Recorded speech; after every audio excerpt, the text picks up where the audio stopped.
जय श्री कृष्ण, राधे राधे। ज्ञान दर्शन चैनल में एक बार फिर से आप सबका स्वागत है। देखिए, आज हम इस वीडियो में शनिदेव के जो साढ़े साती होती है और ढैया हो जाती है, तो इसका जो महाप्रकोप है, इससे बचने के क्या क्या उपाय हो सकते हैं और इसके मतलब क्या क्या हम कर सकते हैं इनसे बचने के लिए। और हम इस वीडियो में जानेंगे कि इनके महाप्रकोप को मिटाने के लिए जो कथा है, वो उस कथा को हम आज पढ़ेंगे।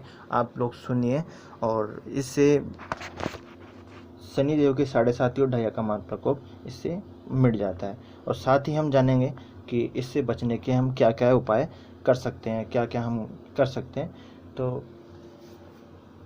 जो भी मेरी वीडियो को फर्स्ट टाइम वॉच कर रहा है, वो चैनल को सब्सक्राइब करें, बेल आइकन के बटन को प्रेस करें, ताकि मेरी कोई भी न्यू वीडियो आएगी तो आपको सबसे पहले आपको नोटिफिकेशन मिल सकेगा। चलिए चलते हैं वीडियो की ओर। देखिए, ये जो हमारे शनि देव जी हैं, इनको प्रसन्न करने के लोग जाना क्या क्या करते हैं, बहुत कुछ करते हैं। और हर शनिवार को इनके तेल चढ़ाते हैं, काले तिल में वगैरह जाना क्या, काले तिल भी उसमें डाले जाते हैं। जो कि आजकल तो क्या है कि मंदिर में जाते हैं और मंदिर में जाने के बाद वहाँ 10 रुपये जो चार्ज वहाँ मंदिर वाले लेते हैं, वो ले लेते हैं और डायरेक्ट वो सब कुछ तैयार करके दे देते हैं। और वो शनिदेव की मूर्ति के ऊपर हमें उसको अर्पित करना होता है। और वहाँ आपको वहाँ आप दिया भी जला सकते हैं और दिया जला करके आए शनि महाराज के तेल का। तो इनसे बचने के लिए एक उपाय तो ये भी है, आप हर शनिवार आप ये भी कर सकते हैं, क्योंकि मैं भी करता हूँ। देखिए, शनिदेव की देखो, आपको कृपा पाने के लिए आपको किन किन बातों को आपको ध्यान रखना पड़ेगा। वो क्या है?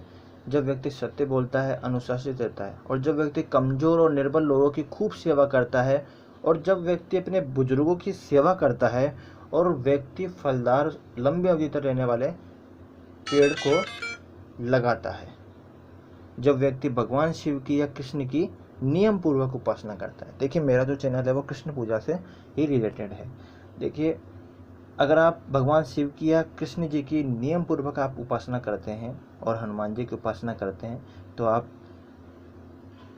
पक्का ही मतलब इनकी साढ़े साती और ढैया से आपको इनका महाप्रकोप बहुत कम हो जाता है। अगर शनि महाराज नाराज हो जाएं तो जीवन में परेशानियों का अंबार लग जाता है। ऐसे में ये भी जानना जरूरी है कि शनि की बुरी नज़र से बचने के उपाय क्या है और शनि की कृपा आप पर बनी रहे। तो इसके कुछ सरल उपाय बताए गए हैं, जिन्हें अपनाकर आप शनि महाराज की टेढ़ी नज़र से आप बच सकते हैं। कभी भी शनि के किसी ऐसी मूर्ति के दर्शन न करें जिसमें शनि की आंखें हो। हर शनिवार के दिन लाल वस्त्र धारण करके हनुमान जी के सामने खड़े हो जाएं और हनुमान चालीसा का पाठ करें। रोज शाम पश्चिम दिशा की ओर दीपक जलाकर शनिदेव के मंत्र का जाप करें और घर के छोटों और सहायकों के साथ अच्छा व्यवहार करें और नीले रंग का अधिक से अधिक प्रयोग करें। इसके साथ ही कुछ उपाय ऐसे हैं जो कि शनि महाराज को आप प्रसन्न कर सकते हैं। वो क्या उपाय हैं? तो जीवन में ईमानदार बने, सत्य बोले और बड़े बुजुर्गों को सम्मान दे। तुलसी के पौधे में और पीपल में आपको जल चढ़ाना है। शनिवार शाम को सरसों के तेल का दीपक पीपल के पेड़ के नीचे जलाएं। कभी भी हरे पेड़ न काटें, गर्भपात न करवाएं। सूर्योदय के पूर्व अवश्य जागें और शिव जी की उपासना करें।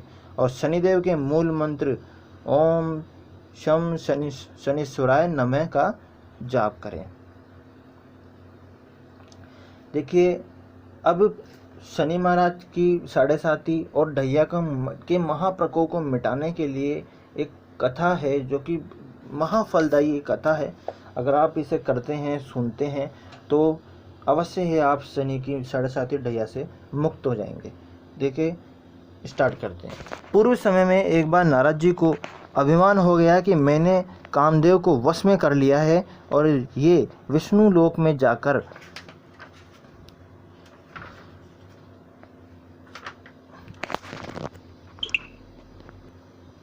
हरि के समक्ष वर्णन करने लगे। तो भगवान विष्णु ने माया की नगरी रचाई और उस कोतुकी नगरी में एक राजकुमारी का स्वयंवर था। वहाँ पर नारद जी उस राजकुमारी की सुंदरता को देखकर काम को वश में नहीं कर सके और उनकी इच्छा हुई कि दिव्य रूप राजकुमारी हमें ही वरण करे। अतः जयमाला लिए राजकुमारी जब सामने से गुजरी थी तो बार बार मुनिवर अपना सिर उनकी तरफ झुका रहे थे। तो उस समय भगवान विष्णु से प्राप्त किए नारायण नामक बंदर के रूप में वे बैठे थे। इस कारण से राजकुमारी ने उन्हें वरण न करते हुए आगे निकल पड़ी। तो मुनिवर की ये हास्यवद वृत्ति देखकर वहाँ पर विराजमान भगवान शंकर के 2 गणों से रहा नहीं गया और मुनिवर को देखकर हंस पड़ा। इस पर उन दोनों गणों को नाराजी ने शाप दे दिया कि तुम दोनों राक्षस योनि में उत्पन्न होंगे। उनके शाप बस वे दोनों पुलस्त्य कुल में उत्पन्न होकर रावण और कुंभकर्ण के नाम से विख्यात हुए। वे दोनों दानव बड़े ही शक्तिशाली और मायावी थे। अपने पराक्रम में से उन दोनों ने पूरी सृष्टि में हलचल मचा दी। उन्होंने तो तीनों लोकों के देवताओं का भी जीना हराम कर दिया। रावण साधारण योद्धा नहीं बल्कि एक महान तपस्वी, एक चमत्कारिक योद्धा था। उसे सृष्टि की विनष्टकारी शक्तियों के विषय में पूर्ण ज्ञान था।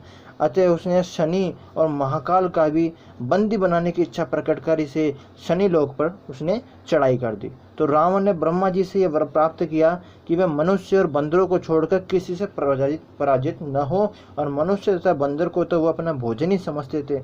अतः उसने रावण को कोई भय नहीं था। शनि लोक पर रावण और शनि में भीषण घोर संग्राम हुआ। दोनों ओर से बाणों की वर्षा होने लगी। महाबली शनिदेव अमर्ष जनित उत्साह से निर्भय हो अपने त्रिशूल, गदा और फरसा से बार बार राक्षसों पर प्रहार कर रहे थे तथा हाथों में वृक्ष और शिलाएं उठाकर जोर जोर से गरजते थे। राक्षसों को पकड़ पकड़ कर पृथ्वी पर पटकते जाते थे और शनिदेव की मार से सारी रणभूमि राक्षसों के रक्त से भर गई। राक्षस सेना को पीड़ित देखकर रावण से शनिदेव भीषण बाणों की वर्षा करने लगा। उसकी बाण वर्षा से तब शनिदेव घबरा गए। तभी रावण ने भगवान शंकर के दिए हुए त्रिशूल से शनि को घायल कर दिया और ब्रह्मपाश में जकड़ लिया।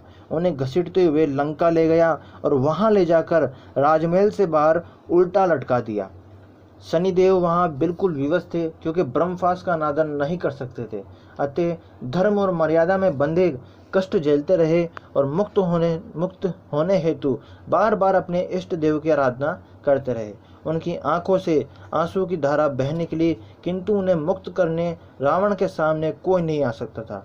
इतना ही नहीं, उस महापराक्रमी रावण ने महाकाल के ऊपर भी चढ़ाई कर दी और उसे भी संग्राम में हराकर शनि के साथ ही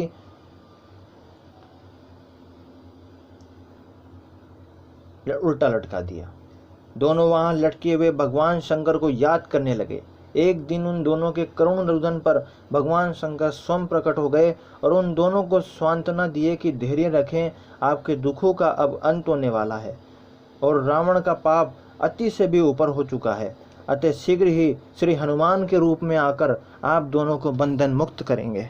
तो रावण के संहार के लिए भगवान विष्णु श्री राम के रूप में अवतरित हुए। उनके साथ माता लक्ष्मी सीता के रूप में पृथ्वी पर अवतरित हुई और अपने पूज्य पिता महाराज दशरथ की आज्ञा मानकर श्री राम अपने अनुज लक्ष्मण तथा पत्नी सीता के साथ 14 वर्ष के लिए वन में चले गए। उस समय श्री राम के ऊपर शनि 7.5 का प्रभाव था। वन में भगवान श्री राम के दिव्य रूप पर प्रभावती होकर रावण की कुरूप बहन शूर्पणखा ने उन पर अपने रूप का माया जाल फेंका। इस पर लक्ष्मण ने क्रोधित होकर उनकी नाक कान काट डाले। उसने रोती हुई जाकर खरदूषण और त्रिशरा से अपनी हाल सुनाई। इस पर खरदूषण त्रिशरा ने भगवान श्री राम को युद्ध के लिए ललकारा। श्री राम ने चुनौती को स्वीकार करते हुए दोनों को मौत के घाट उतार दिया। ये समाचार सुन रावण को वह महा आश्चर्य हुआ। वे क्रोधित होकर वन में आए और साधु का वेश बनाकर सीता का हरण कर लिया तथा उन्हें अशोक वाटिका में ले जाकर रखा। तो रावण ने अपने योग बल से ये पता सीता हरण से पहले ही कर लिया था कि ये मेरी मुक्ति का मार्ग है। अतः जानबूझकर श्री राम रूपी भड़कने वाले आग में कूद पड़ा। श्री राम शनि के अशुभ दृष्टि के कारण लक्ष्मण सहित सीता की खोज में इधर उधर भटक रहे थे। तभी उन्हें रुद्रावतार श्री पवन पुत्र हनुमान जी का दर्शन हुआ। श्री पवन पुत्र ने सुग्रीव और राम की सुदृढ़ मैत्री कराने के बाद वानरों की सेना के साथ सीता की खोज में निकल पड़े। वे समुद्र की खोज में निकल पड़े और वे समुद्र को लांघकर लंका जा पहुंचे। वहां माता सीता से मिलने के बाद महाप्रकमी हनुमान जी ने अपना बल कौतूहल दिखाना प्रारंभ कर दिया। अशोक वाटिका को उजाड़कर वहां के राक्षसों को मार गिराया। समूचे लंका में इस पराक्रमी हनुमान के पराक्रम से कोलाहल मच गया और क्रोधित होकर रावण के पुत्र अक्षय कुमार हनुमान जी को मारने के लिए आए, किंतु स्वयं ही उनके हाथों वीरगति को प्राप्त हो गए। तत्पश्चात रावण के आज्ञानुसार उनके वीर पुत्र मेघनाथ ने हनुमान जी को युद्ध के लिए ललकारा। महासंग्राम के बाद मेघनाथ हनुमान को ब्रह्मपाश में फांसने में सफल हो गया। श्री हनुमान जी ने ब्रह्मसूत्र को नहीं तोड़ा, क्योंकि इसमें ब्रह्मा जी की अवहेलना हो जानी थी। अतः बंदी होकर रावण के दरबार में लाए गए। वहां सर्वसम्मति से उनकी पूंछ में आग लगा दी गई। तब हनुमान जी का हृदय रोष से भर गया। उन्होंने अपनी जलती पूंछ से राक्षसों को वे पीटने लगे और लंका के दुर्ग का विनाश करने लगे। वे भवनों पर पहुंचकर आग लगाने तथा राजभवनों पर पहुंचकर आग लगाने लगे। महात्मा विभीषण की कुटिया को छोड़कर समूची लंका आग की लपटों में धूं धूं करके जलने लगी। उस समय पवन के वेग से वे बहने लगी। अग्नि अत्यंत तीव्र हो गई, मानो उसमें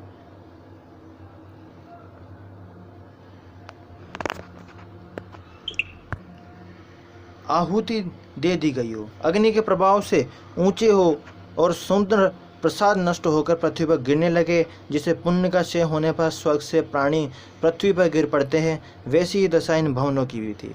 राक्षस अपने अपने घरों को बचाने के लिए इधर उधर दौड़ रहे थे, किंतु असफल रहे। परम ज्ञानी महाराज रावण माया के वशीभूत हो किक्तव्य में विमूढ़ हो गया और लंका को भस्म होते देखता रहा, और उनका शस्त्रागार जलकर राख हो चुका था। एकमात्र विभीषण और सोते हुए कुंभकर्ण का घर ही बचा रहा, जिसका अग्नि ने विनाश नहीं किया। उस समय श्री हनुमान जी को किसी के द्वारा भगवान शंकर के नाम और जोर जोर से पुकारने और उसके साथ भयानक रूप में रोने की आवाज़ सुनाई दी। श्री हनुमान जी उस करुण आवाज़ को सुनकर वहां पहुंचे तो देखा कि महाकाल और शनि उल्टे लटके हुए क्रंदन कर रहे थे, यानी रो रहे थे।